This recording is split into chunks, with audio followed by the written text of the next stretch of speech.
பாராளுமன்ற வளாகத்தில் அம்பேத்கர் சிலை அகற்றும் வேலூரில் இந்திய குடியரசுக் கட்சியினர் ஆர்ப்பாட்டம்.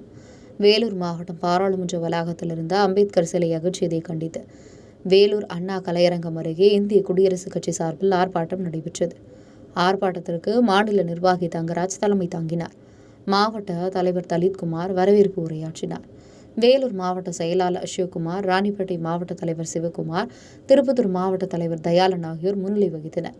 இந்திய குடியரசுக் கட்சி மாநில தலைவர் சேகு தமிழரசன் கலந்து கொண்டு கண்டன உரையாற்றினார். அகற்றப்பட்ட அம்பேத்கர் சிலையை மீண்டும் அதே இடத்தில் நிறுவ வேண்டும் என கூறி ஆர்ப்பாட்டத்தில் ஈடுபட்டனர். உங்கள் பகுதியில் உடனுக்குடன் முக்கிய செய்திகள் உங்கள் வர நுனியில் காண எங்கள் தவசி நியூஸ் 24 சேனலை காண தவறாதீர்கள். உங்கள் வேலூர் மாவட்ட செய்தியாளர் ராஜேஸ்வரன் முன் உங்கள் தவசி ரமேஷ்.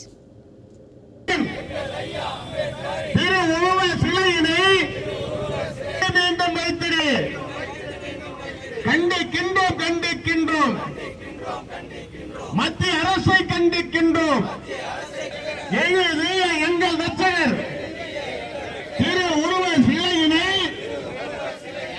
அகற்றிய மோடி அரசை கண்டிக்கின்றோம்.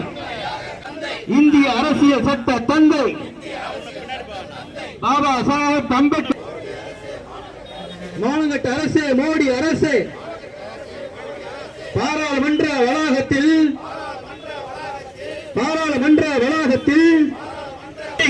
கண்டிக்கின்றோம் வன்மையாக கண்டிக்கின்றோம்.